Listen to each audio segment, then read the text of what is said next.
안녕하세요. 저는 지금 40대 초반의 나이로 귀하게 얻은 아이를 하나 키우고 있는 초보 엄마랍니다. 어쩌다가 제가 이곳을 찾아오게 되었는지 궁금하실 텐데요. 정말 다시 생각해도 어이가 없고 기가 막히는 내로남불, 내가 하면 로맨스, 남이 하면 불륜의 끝판왕을 제보하러 왔습니다.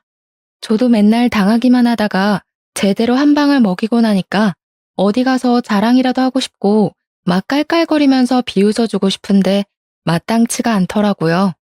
요즘은 남에게 제가 잘한 일을 말해봐야 기쁨이 두 배가 되는 것이 아닌 질투가 두 배로 늘어난다는 소리를 듣고 물어물어 이 소중한 공간을 찾아오게 되었습니다. 물론 제 사연이 어떻게 소개될지 여러분들에게 들려드릴 수 있는 이야기로 뽑히게 될지 잘 모르겠지만 그래도 글로 한번 풀어보고 나면 제 속이 시원해지지 않을까요? 처음 만남부터 끝까지 하나부터 열까지 전부 저와 맞지 않았던 어마어마한 그 여자에 대한 이야기를 한번 시작해 보도록 하겠습니다. 제 이야기를 들어보시고 세상에 이런 내로남불의 끝판왕이 있는 건지 공감 한번, 그리고 저에게 그동안 마음고생했겠다 하는 위로 한번 부탁드립니다. 다시 이야기를 꺼내보려고 하니 가슴이 무척이나 콩닥거려서 시작을 어디서부터 해야 할지 모르겠지만 일단 한번 한 글자 한 글자 풀어보겠습니다. 저는 꽤 늦은 나이 37살이라는 나이에 동갑내기인 남편을 만나게 되어서 열렬한 연애는 아니었지만 서로 꽤 잘 맞는다는 판단하에 결혼까지 골인을 하게 되었습니다. 물론 나이가 있었기 때문에 새로운 사람을 만나 또다시 연애를 하고 이 사람이 어떤 성향인지 어떠한 버릇이 있는지를 다시 맞춘다는 게 힘들기도 했었습니다. 적당히 괜찮은 사람이라면 그냥 결혼을 해도 나쁘지 않겠다 수준이었는데 생각보다 남편과 저는 여러 가지 부분에서 잘 맞는 구석이 있었습니다. 거기다가 둘 다 나이가 있었으니 그동안 모아두었던 자금 또한 꽤 넉넉한 수준이었기 때문에 돈을 합쳐서 집을 구하고 살림을 차리는데 어려움이 없었습니다. 결혼을 하겠다는 이야기가 나온 이후에 양가에서는 드디어 이 골칫덩어리들을 치운다고 생각을 하신 건지 저희 부부보다 더 신이 나서 준비를 해주셨습니다. 미운 놈 떡 하나 더 주신다는 건지 양가에서 이거저거 다 챙겨주시고 제발 이제 집에서만 나가달라고 하셔서 저희 부부는 어이가 없기도 했었습니다.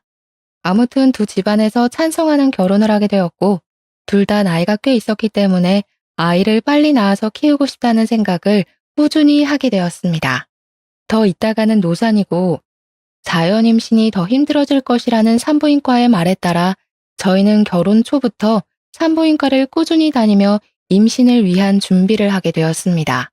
물론 처음에는 너무나도 어렵고 은근히 부끄럽기까지 한 검사들의 속이 상한 적도 있었고 하고 싶지 않다는 생각을 하기도 했었습니다. 하지만 그때마다 남편이 빨리 우리를 닮은 아이들을 낳아서 북적북적하게 행복하게 살자며 저를 다독여주고 감싸 안아주었기에 더 힘내서 노력을 할 수 있었습니다. 만약 저 혼자만의 노력으로 이 모든 일을 해야 했다면 중간에 몇 번이고 포기를 하고 싶었던 적이 꽤 있었을 것 같습니다.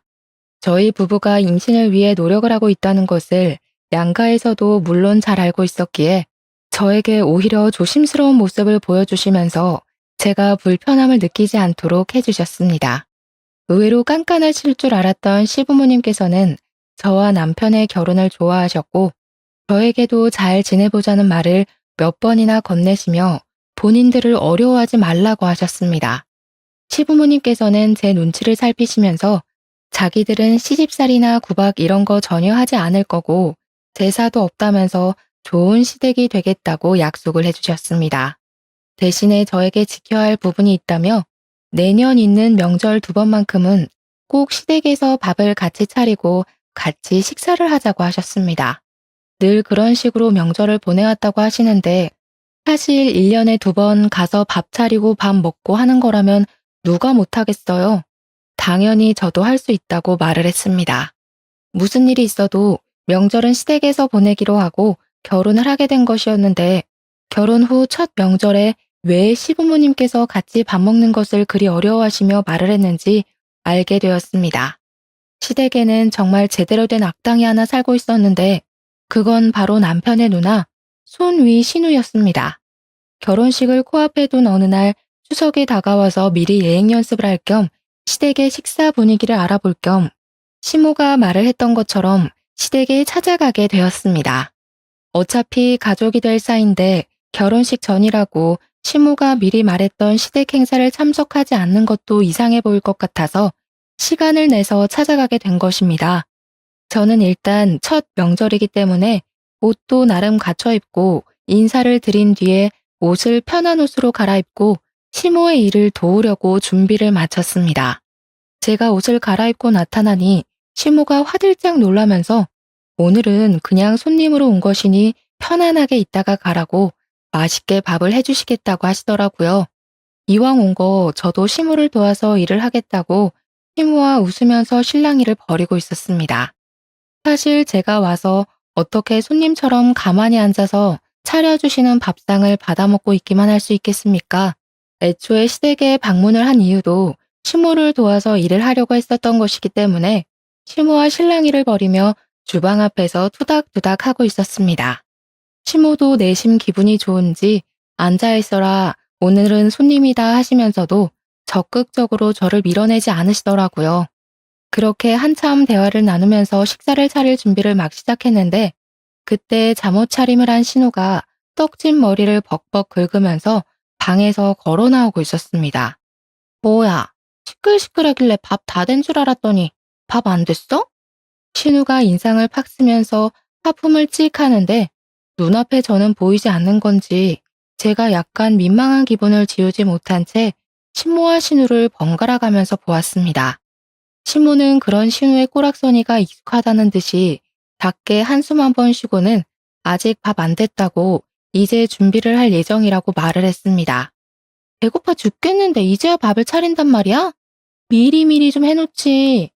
마치 아랫사람을 시키듯이 비아냥거리면서 말을 하는 신우가 곱깝게 보이긴 했지만 제가 손아랫 사람이니까 신우를 마냥 무시하고 신우를 도와 일을 할 순 없지 않겠습니까? 신우의 꼬락서니가 영 별로였지만 안녕하세요 하고 인사를 드렸습니다. 신우가 남편보다 2살이 많았기 때문에 저랑도 2살 차이가 났거든요. 이제 해가 지나면 마흔이 되는 사람인데 명절 당일 아침에 저런 꼴을 하고 나온다는 게 좀 어이가 없긴 했지만 시모도 잔소리를 하지 않으니 저도 말을 속으로 삼켰습니다. 거기다가 신우는 9살이 된 딸도 하나 있었는데 10년 전에 결혼을 했다가 얼마 살지 못하고 성격 차이를 운운하면서 이혼을 했다고 하더라고요. 이혼을 한 이후에 오갈 곳도 없고 신우가 일을 하는데 딸을 맡아줄 사람이 없다고 하면서 시댁에 눌어붙기 시작했던 것이 아직까지도 이어지고 있는 중이었습니다. 그래도 시부모님의 형편 자체가 넉넉한 편이라서 아이를 키우는 데 도움도 많이 주시고 뭐 이래저래 신우한테 따로 생활비도 받지 않는다고 하셨습니다. 신우가 무슨 일을 하는지 꽤 궁금해서 남편에게 물어본 적이 있었는데 자기 말로는 프리랜서 방송 작가로 일을 하고 있다고 말을 하고 다닌다고 하더라고요. 하지만 오랜 시간 신우를 지켜본 남편의 말로는 일을 하는 모습을 거의 본 적이 없다면서 도대체 어떤 방송 작가로 일을 하고 있는지 궁금하다 했습니다. 신우가 대본을 쓰는 작가라고 하니 밤낮이 바뀌는 것도 슬쩍 이해가 가긴 했어요. 원래 글이라는 게 이상하게 밤에 쓰면 감성이 촉촉하게 묻어나잖아요.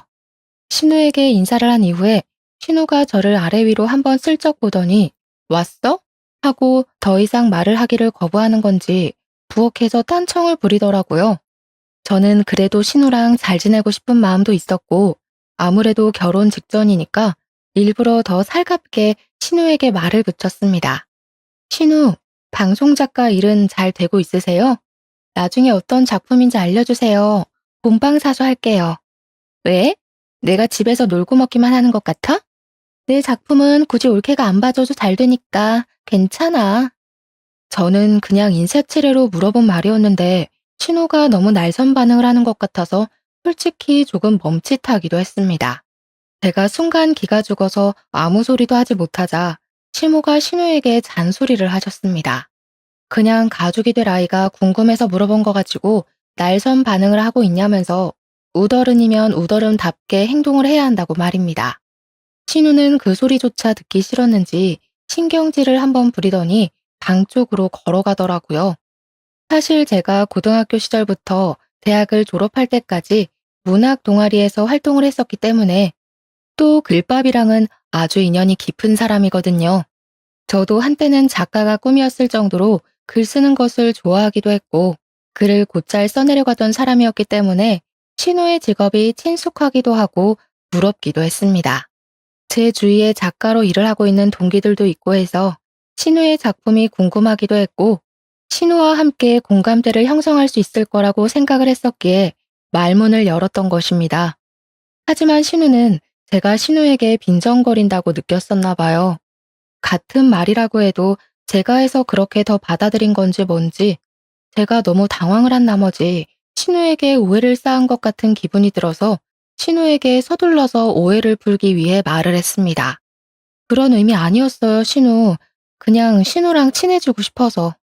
내가 그 시커먼 속을 모를 줄 알고 그래?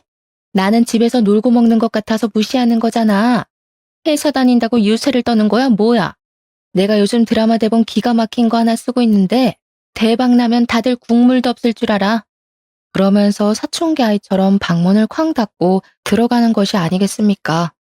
시모와 저는 황당함을 감추지 못하고 어색하게 다시 요리를 하려고 재료를 손질하고 있는데 그때 갑자기 신우 방문이 열리더니 신우가 시모를 향해서 소리를 한 번 더 지르더라고요. 밥 다 되면 나 빼고 먹을 생각하지 말고 나 불러. 진짜 기가 막히고 코가 막힌다는 말이 어디서 유래되었는지 느껴질 정도로 신우의 행동은 어린아이보다 더 철이 없고 황당했습니다. 시모도 그런 신우가 부끄러운 건지 괜히 제 눈도 못 마주치시고 밥이나 차리자고 하시면서 허둥지둥 움직이시더라고요. 저 같아도 나이 마흔 먹은 딸이 저러면 그럴 것 같았습니다.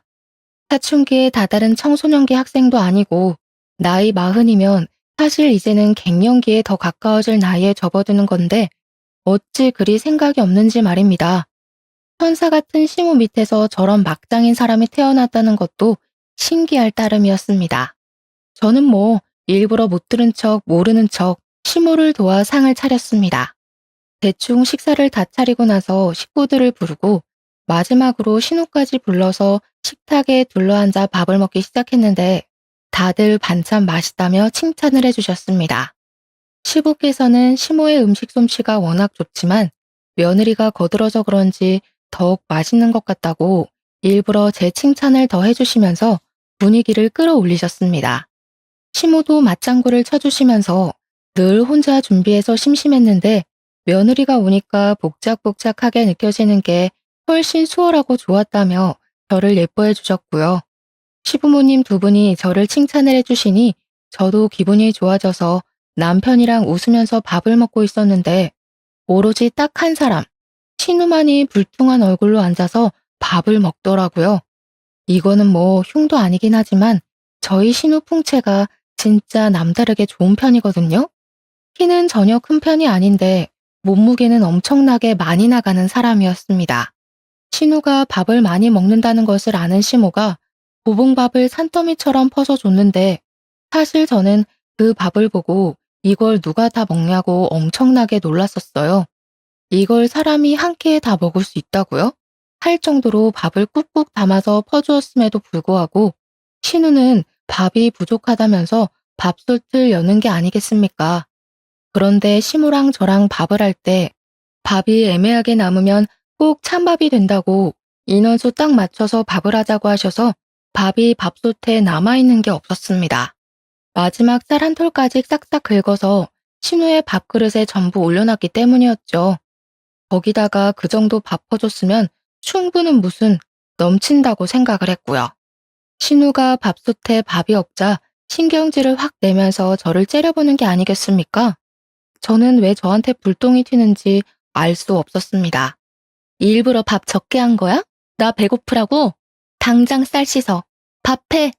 밥을 먹다 말고 밥을 또 하라고요? 이거 먹고 누구 코에 붙여?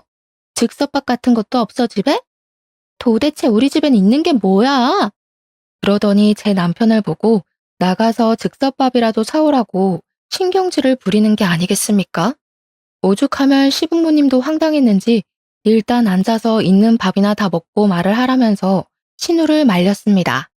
지금 마누라 앞이라고 무게 잡는 거야, 뭐야? 나 이걸로 모자라다니까? 명절날 점심부터 이게 뭐 하는 짓이야? 나이를 먹었으면 철이라도 들어야지. 그냥 있는 밥이나 다 먹어. 남편도 지지 않고 신우에게 모진 말을 뱉더라고요. 저는 가운데서 시부모 눈치 보랴 남편 눈치 보랴 새우등 터지는 꼴로 앉아서 깨작깨작 밥을 먹고 있었습니다. 신우는 가족들이 본인의 편을 들어주지 않고 계속 무시를 하자 그게 분했는지 뭔지 갑자기 숟가락을 탁 내려놓고는 방으로 들어가더라고요. 먹는 걸로 치사하게 군다 진짜. 더러워서 안 먹어. 신우가 들어가고 나서 신우 밥 공기를 보니까 깨끗하게 싹싹 비워냈더라고요. 방으로 들어간 신우는 가족들이 식사를 마칠 때까지 나오지 않았습니다. 시부모님도 민망한지 고개 푹 숙이고 식사를 하시는데 여념이 없었고 남편만 혀를 끌끌 차면서 방으로 들어간 신우를 째려보더라고요. 으유, 저 화상. 저것도 누나라고. 설거지하기 싫으니까 술을 쓰면서 들어가네. 불편하고 어색한 분위기 속에서 밥을 다 먹고 설거지까지 시무랑 저랑 오순도순 해치운 다음에 다 같이 앉아서 과일을 깎아 먹을 준비를 하고 있었습니다. 그런데 우리끼리 과일을 깎아 먹으려고 하니까 방에 들어가 있는 신우가 은근히 신경 쓰이고 불편하지 않겠습니까? 결국에는 제가 신우 방에 노크를 하고 같이 과일이나 먹자면서 신우를 불렀는데 신우가 불퉁한 표정으로 방문을 열더니 저에게 그러더라고요. 과일?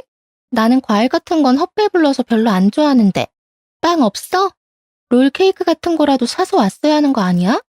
어떻게 된 게 내 동생이나 올케나 이렇게 센스가 하나도 없을 수가 있지? 제가 쏟아지는 질책에 어이가 없어서 이걸 들이받아야 하나 말아야 하나 고민을 하고 있는데 신우가 피식 웃더니 저한테 그러더라고요. 보통 이 정도 하면 나가서 사오던데 눈치가 없는 편이구나? 나는 우유크림 들어있는 게 좋더라. 누나는 손이 없어 발이 없어? 애도 엄마랑 아빠가 다 봐주고 누나는 방에서 뭐 한다고 그렇게 바빠? 내가 잘 나가는 드라마 작가 되면 알짤없어? 진짜 두고 봐. 그러더니 다시 한번 방문을 쾅 닫더라고요. 진짜 시부모님이 안쓰럽게 여겨질 정도로 신우의 행동은 어처구니가 없었습니다. 근데 뭐 시부모조차도 그런 신우를 포기하고 아무 말도 하지 않는데 제가 나서서 2살이나 위인 신우한테 한마디 할 수 있는 상황도 아니지 않겠습니까? 저는 이 모든 것들을 꾹꾹 눌러 참고 언젠가 기회가 오면 신우에게 한마디 크게 해줘야겠다 생각을 하고 마음에 담아두고 있었습니다. 당연히 빵은 시부모님께서 사오지 말라고 하셔서 남편도 저도 사러 다녀오지 않았습니다. 빵까지 사오라고 했으면 참지 못하고 한마디 했을지도 모르겠어요. 그 이후에 결혼식을 올리게 되었고 결혼식 당일에 신우는 아무 소리도 하지 않고 얌전히 자리를 지키고 있더라고요. 얼마나 가슴이 조마조마했는지 시집살이를 시키지 않겠다는 말을 지키려고 노력을 하시는 건지 뭔지 시부모님은 저에게 따로 연락조차 하지 않으시며 일상을 보내고 있었습니다. 하지만 전혀 엉뚱한 곳에서 시집살이가 시작되었는데 그것은 바로 집에서 놀고 먹는 신우였습니다. 도대체 하는 일도 전혀 없는 백수나 다름없는 사람이면서 왜 저를 부려먹으려고 그렇게 눈에 불을 켜고 달려드는지 알 수가 없었습니다. 저는 직장을 다니고 있는 사람인데 평일이고 주말이고 할 것 없이 자꾸 저에게 이것저것 부탁을 빙자한 심부름을 시키는 게 아니겠습니까? 차라리 딱 잘라서 심부름 같아 보이면 저도 거절을 할 텐데 안 들어줄 수도 없는 그런 애매한 것들을 시키더라고요. 우리 엄마가 단팥빵이 먹고 싶다고 하던데 혹시 백화점 지하 1층에 있는 빵집에서 사다 줄 수 있어? 엄마가 너무 찾네. 마침 거기 올케네 집 근처잖아.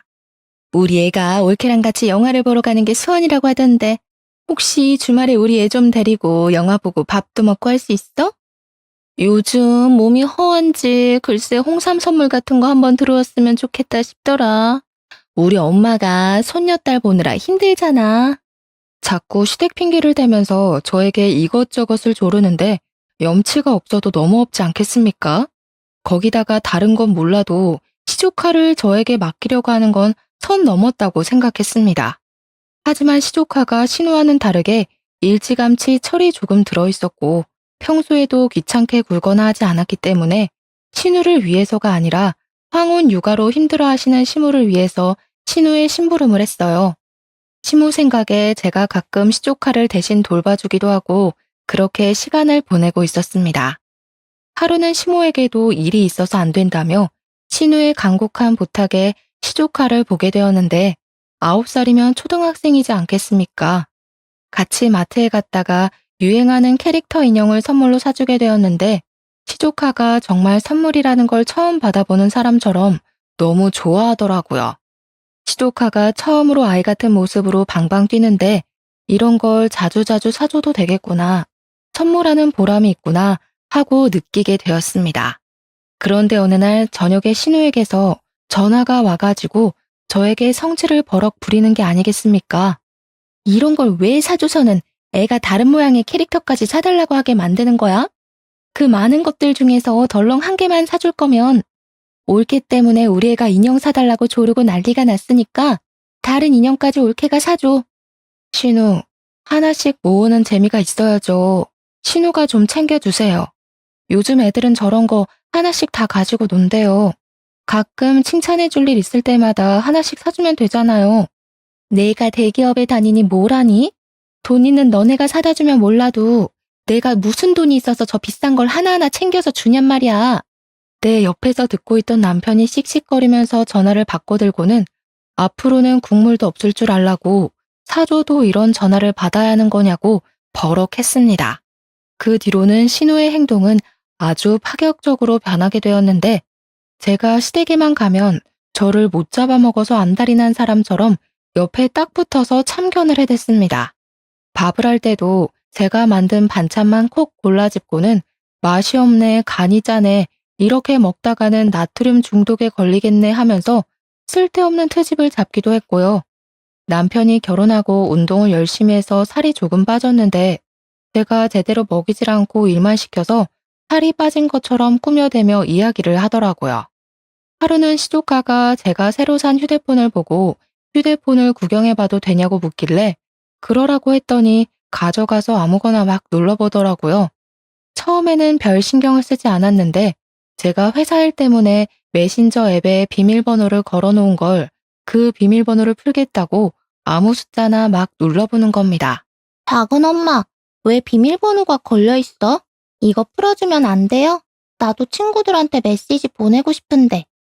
하지만 제 메신저 앱에는 회사 보안 문제가 잔뜩 걸린 일들이 가득해서 안 된다고 시조카에게 딱 잘라서 이야기를 하게 되었습니다.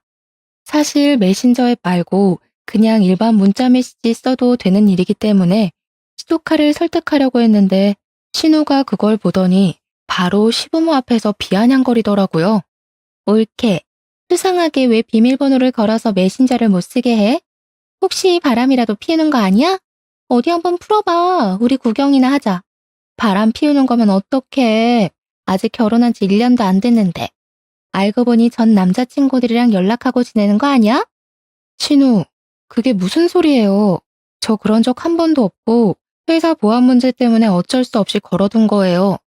옳게, 정색하는 거야 지금? 농담인데 뭘 그렇게 과하게 반응을 하고 그래. 농담이어도 할 말이 있고 하면 안 되는 말이 있죠. 시부모님도 다 계신데. 지금 올케가 나 가르치는 거야? 세상 오래 살고 볼 일이네. 아니 내가 궁금해서 물어보는 거잖아. 궁금해서. 혹시 바람이라도 피우고 있으면 우리 동생은 낙동강 오리알 되는 건데 안 그래? 그러게 왜 의심스럽게 메신저 앱만 비밀번호를 잠가놨냐 이거지. 회사 보안 문제 때문이라고 말씀드렸잖아요. 세상에 어느 회사가 이런 메신저로 일거리를 주고받아? 다 회사 이메일이나 그런 거 쓰는 거 아니야? 자꾸 숨기니까 더 의심되네. 어디 한번 까봐. 신우가 자꾸 말도 안 되는 트집을 잡으면서 요구를 하니까 한번 보여줄까 하는 생각이 들다가도 열이 받아서 보여주고 싶지 않더라고요. 저랑 신우랑 대치를 하고 있는데 분위기가 점점 험악해지니까 시부가 나서서 중재를 한다고 제 편을 들어주셨습니다. 막장 드라마 같은 것만 보고 있으니까 그런 식으로밖에 상상이 안 되지. 말 본세하고는 할 말이 없어서 그런 말을 농담이라고 해? 우리 가족 맞아? 나도 올케랑 친해지고 싶어서 그런 건데 왜 나만 가지고 그래? 그러면서 또 방으로 들어가 버리는 게 아니겠습니까? 진짜 제 앞에 있는 시조카보다 정신 연령이 어린 것 같아 보였습니다. 오죽하면 시조카가 저에게 외숙모 죄송하다면서 휴대폰을 돌려주더라고요. 괜찮다고 말을 하긴 했지만 시조카가 조금 안쓰러워 보이고 마음이 쓰였습니다. 그 뒤로 한동안 시댁에 불편해서 발걸음하지 않았네요. 사실 저희 부부는 결혼 초부터 산부인과를 다니면서 아이를 가지기 위해 노력을 많이 했었는데요. 병원에서 몇 차례 배란일에 시도를 해보라고 해서 배란일 체크도 하고 백방으로 노력을 했지만 아이가 잘 들어서지 않았어요. 그래서 결혼하고 1년이 지나면 시험관을 하기로 했었습니다. 때마침 결혼 일주기가 다가오고 있었고 더 늦어지면 정말 마흔이 넘어서 아이를 낳을 수도 있겠다는 불안함이 생기더라고요. 저와 남편은 조금 몸이 힘들더라도 하루빨리 아이를 가지고 싶다는 생각에 시험관 시술을 하기로 결정을 했고 그 복잡하고 힘든 과정을 2차례 반복을 했습니다. 첫 술에 배부를 수 없다는 말처럼 처음에는 실패로 돌아갔기 때문에 2번째에는 영양제도 더 잘 챙겨 먹고 마음의 안정을 가지려 노력을 하면서 시도를 하게 됐습니다. 간절한 바람 때문이었는지 아니면 정말 때가 되어 찾아오게 된 것인지 시험관 2번째 시도 만에 뱃속에 우리의 소중한 결실이 자리 잡게 되었습니다.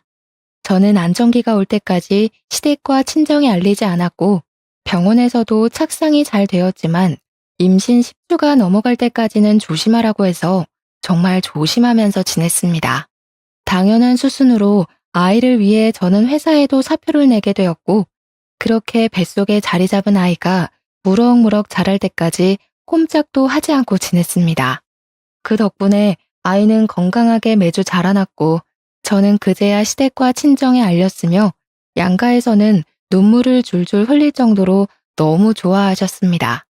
엄마가 된다는 것은 또 새로운 경험이었기 때문에 정말 공부할 것이 많아서 하루 종일 집에서 태교에 힘쓰고 육아에 대한 공부를 하면서 하루하루를 보냈습니다. 하지만 신우는 제가 임신한 것이 불만이었는지 뭔지 대놓고 말을 못하지만 은근히 구시렁거리더라고요. 저는 아이에게 좋은 것만 들려주고 싶어서 시댁의 발길을 끊었습니다. 당연히 이 부분은 시부모님께서도 양해를 해주셨기 때문에 가능한 일이었습니다. 아이를 출산한 이후에는 정말 육아가 지옥이라는 말이 왜 생겼는지 알 수 있을 만큼 정신없는 나날을 보내게 되었습니다. 아이만 바라보면서 살기 시작한 지도 1년이라는 시간이 흐르고 저는 경력이 단절되어 버린 제 사회생활을 그리워하면서 지내게 되었습니다. 물론 아이를 본다는 것은 너무 행복하고 기쁜 일이긴 했지만 그래도 저만의 목표라는 게 존재했는데 그 꿈을 다 이루지 못하고 출산과 육아를 위해 내려놨어야 했으니까요. 은근히 쳇바퀴처럼 돌아가는 일상에 무료함을 느끼고 바쁘게 사회생활을 하는 남편이 부럽게 느껴질 때쯤 저에게 우연치 않은 기회가 찾아왔습니다. 어느 날 대학 동아리를 같이 했던 선배에게 연락이 오게 되었는데 제가 대학 시절에도 문학 동아리에서 활동을 했었거든요. 저에게 요즘 뭐 하고 있냐고 애 키우느라 바쁘냐고 물어보시길래 바쁘긴 하지만 이제 조금 여유라는 것도 생기고 그럭저럭 살만하다고 말을 했습니다. 저에게 일은 하지 않고 지내냐고 조심스럽게 물어봐서 일을 그만두게 되었다고 했더니 잘 됐다고 박수를 짝 치는 게 아니겠습니까? 내가 요즘 단편 드라마 대본을 쓰고 있는 중이거든? 근데 혼자서 쓰는 게 너무 힘들더라고. 요즘은 대본도 다 그룹으로 무리지어서 아이디어 쪼개서 쓰는 거 알지? 그래서 하는 말인데 나랑 같이 일해볼 생각 없어? 가끔 미팅만 하면 되고 집에서 여유로울 때 일하면 되는 거라. 제가 그걸 할 수 있을까요? 어려울 거 없어. 내가 드라마 쪽은 몇 편 손을 본 게 있어서 이제 제대로 내 이름 걸고 해보려고 하는 거라 많이 어렵진 않을 거야. 어차피 재택근무로 일을 할 수 있는 것이고 저도 아이가 자는 시간 동안에는 시간이 남으니까 가능하겠다 싶은 생각이 들었습니다. 거기다가 일이라는 걸 해야 몸이 조금 더 활동적으로 쓰일 것 같다는 마음에 선배에게 잠시 고민을 하다가 하고 싶다고 말을 하게 되었습니다. 남편도 제 결정에 힘을 실어주면서 아이가 자는 시간뿐만 아니라 자기가 퇴근하고 돌아오면 애를 봐주겠다고 한번 해보라고 하더라고요. 막상 일을 시작하기 전에는 제가 과연 이런 일을 잘할 수 있을까 걱정이 앞섰는데 일을 하니까 아이디어가 마구마구 샘솟는 게 아니겠습니까? 제가 왕년에 쓰던 실력들이 죽지 않아서 그런 건지 아니면 결혼 후에 신우 덕분에 막장을 많이 겪어서 그런 건지 모르겠지만 말입니다. 선배가 쓰는 드라마 대본에 찰지게 대사를 팍팍 붙여 넣어가며 막장을 더 막장처럼 만들었더니 선배가 진짜 이런 생각은 어떻게 하는 거냐고 존경하더라고요. 차마 우리 신우 덕분에요 라고 말은 못하고 상상의 나래를 펼쳤다고 말을 했죠 뭐. 맨날 집에서 애만 보고 있다가 갑자기 일을 시작하니까 너무너무 재미있고 저 혼자만의 시간을 가질 수 있어서 행복하기까지 했습니다. 제가 즐거워하는 걸 보고 남편도 시댁에 가서 이야기를 했고 시부모님께서도 너무 잘 됐다고 응원을 해주셨는데 신우가 갑자기 버럭했다는 겁니다. 글 쓰는 게 애들 장난처럼 쉬운 줄 아나? 뭐 그렇게 쉽게 한다고 난리들인지. 이러니까 작가들이 다 욕먹는 거야. 퀄리티가 별로라고. 신우는 아마 제가 신우랑 같은 직종으로 일을 하게 된 것에 대한 질투심 혹은 자격지심 같은 게 있는 것 같아 보였습니다. 아무튼 제가 도운 선배의 대본이 대형 방송사랑 계약을 하게 되면서 선배가 신인 작가로 이름을 알리게 된 아주 좋은 기회가 되었습니다. 저한테 대사를 찰지게 써주어서 계약이 된 것 같다면서 명품 선물도 보내주고 남편도 저에게 작가님하고 부르면서 축하한다고 말을 해주었습니다. 시댁 친정에서도 드라마 계약 소식을 전해 듣고 대견하다고 해주었는데 유일하게 신우 한 명만 배알이 꼬여서 어쩔 줄 몰라 하더라고요. 이유야 뭐 뻔하지 않겠습니까?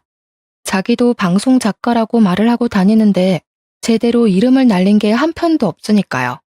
올케 이름으로 들어간 작품도 아닌데 작가님은 무슨. 다들 뭐 그렇게 비행기를 띄우고 그래? 허세 부리지 마. 저게 뭐 대단한 건 줄 알아? 나도 다른 유명 작가한테 묻어가면 시청률 1위 찍는 대본? 그거 우습게 쓰지. 속으로 우리 선배도 유명 작가 아니고 이제 막 첫 작품을 시작한 신인 작가라고 말을 하고 싶었지만 그래봐야 거품 물고 있는 신우랑 머리채 뜯기밖에 더 하겠나 싶었습니다. 한 번이라도 곱게 칭찬을 해줬으면 저도 기분 좋았을 텐데 시기 질투가 워낙 심해서 뭐 바라지도 않았어요. 그렇게 1년 반이라는 시간이 더 지나고 드라마 첫 화가 반영되는 날을 기념해서 시댁에 다 같이 앉아서 TV를 보기로 했습니다. 솔직히 저는 그냥 대사만 거들었던 드라마였지만 시부 시모가 너무너무 재미있다면서 엄청나게 집중을 해서 드라마를 시청해 주시더라고요. 그런데 첫 화에서 남자 주인공이 불륜을 피우는 장면이 나오는데 그걸 보더니 신우가 콧방귀를 끼면서 시비를 걸고 넘어지는 게 아니겠습니까? 올케, 진짜 바람 피우는 거 아니야? 대본을 어떻게 저렇게 쓸 수 있지? 하루 이틀 해본 솜씨가 아닌 것 같은데? 그러면서 제 남편을 보면서 이렇게 이야기를 하더라고요. 동생아, 이 누나 말 잘 들어. 저런 경험이 없으면 대본도 쓸 수가 없는 거야. 예전에 올케가 휴대폰에 메신저도 숨기고 하던 거 기억하지? 올케가 남자 만나고 그러고 다니는 거 아니야? 우리 동생 진짜 조심해야겠다. 그러면서 제 불륜을 다시 한번 의심하는 게 아니겠습니까? 속에서 뜨끈뜨끈한 열불이 막 올라오더라고요. 시댁 식구들 다 집중해서 드라마를 보고 좋은 분위기를 형성하고 있었는데 찬물을 끼얹어도 어떻게 이렇게 완벽한 타이밍에 확 던지는 건지 저도 참지 못하고 신우에게 결국 한 방을 던지기로 결심하고 입을 뗐습니다. 아, 작가의 경험이 대본에 녹아드는 거라고 하셨죠? 그럼 형님도 지금 쓰시고 있는 대본 다 형님 경험이신 거예요? 신우 얼굴이 순식간에 새하얗게 질리는 게 아니겠습니까? 사실 지난 명절에 신우가 시켜서 시댁 구석구석 청소기를 돌리고 신우 방에도 청소기를 돌려주겠다고 들어간 적이 있었습니다.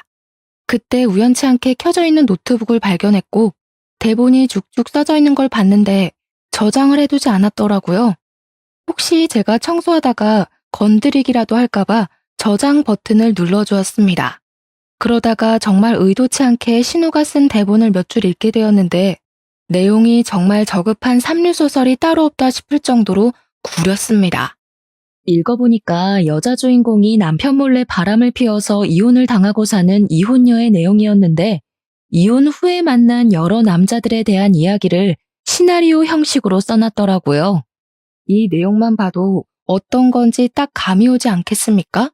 바로 신우가 일기처럼 본인 경험에 대해 줄줄 늘어놓은 것이구나 하는 생각이 들었습니다. 그래서 저는 드라마가 끝나기 무섭게 TV를 끄고 시부모님이 듣고 계신 자리에서 당당하게 다 말을 했습니다. 신우, 저 정말 궁금해서 그러는데 혹시 바람 피워서 이혼당하신 거예요?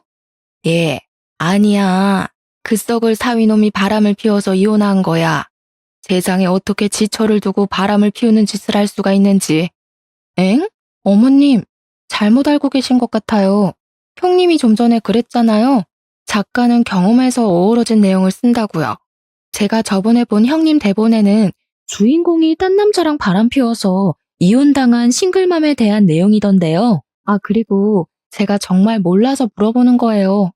거기에 호프집에서 만난 키가 185cm인 남자에 대해 써져 있던데 신우가 혹시 이번 주에 외박하지 않았어요? 신우가 진짜 엄청나게 당황하더니 저에게 정신 나간 년이라고 말을 하면서 악담을 퍼붓는 거냐고 절대 아니라고 시부모님 앞에서 고래고래 소리를 지르더라고요. 저는 일부러 신우 열받으라고 비아냥거리면서 이야기를 했습니다. 아, 아니면 말고요. 저도 농담이에요. 뭘 그렇게 발끈까지 하세요? 그냥 형님도 작가시니까 본인 경험이 대본에 적혀있진 않을까 확인차 물어본 건데 그렇게 화를 내시니 더 의심스럽네요? 제가 일부러 억지 웃음을 지으면서 말을 하는데 남편이 그 분위기에서 아주 조용히 입을 열었습니다. 사실 누나가 바람 피운 거 맞잖아. 엄마 아빠, 사실은 누나가 바람 피워서 이혼당한 거 맞아. 내가 몇 년 전에 누나 이름으로 온 이혼소송장 읽어봐서 알아. 누나가 잘못해서 이혼당한 거야. 그 순간 분위기가 싸해지더니 시모가 갑자기 머리를 부여잡고 목소리를 내시면서 주저앉으시고 시부는 신우한테 그게 사실이냐고 추궁을 시작하셨습니다. 신우가 처음에는 허옇게 질려서 아무 말도 못하더니 다 들켰다는 생각이 들었는지 조금은 뻔뻔할 정도로 순순히 맞는다고 대답을 했습니다. 그러니 시부가 부들부들 떨리는 몸을 하고서 신우에게 분노를 억누르고 말을 하시더라고요. 너 여태 거짓말한 거야? 어떻게 부모를 속여? 왜 애꿎은 사위 욕을 하게 만들어? 넌 네 딸 보기 부끄럽지도 않냐? 철이 없어도 어쩜 이렇게 철이 안 들어? 언제까지 부모가 네 그늘막이 되어줄 것 같냐? 너 안 되겠다. 이게 진짜 오냐오냐 해주니까 당장 이 집에서 나가. 네 딸 데리고 나가서 스스로 돈 벌어서 살아. 이제 스스로 알아서 살라는 말에 신우가 기겁을 하더니 그때부터 무릎을 꿇고 시부 다리를 붙잡고서는 한 번만 살려달라고 울고불고 하더라고요. 아빠 딸 쫓아내면 진짜 노숙자가 될지도 몰라.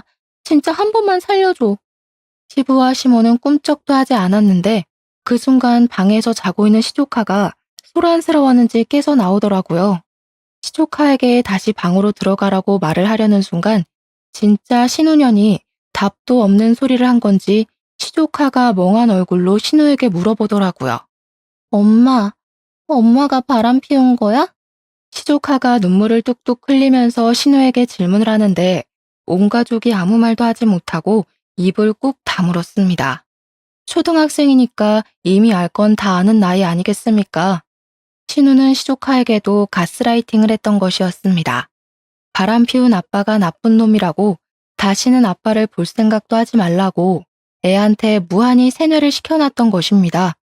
시조카가 나오자 신우는 오히려 위기를 기회라고 생각을 한 건지 뭔지 정말 나쁜 년처럼 시부에게 강짜를 놓더라고요. 우리 딸이 밖에서 거짓소리를 들어도 상관없다는 거야?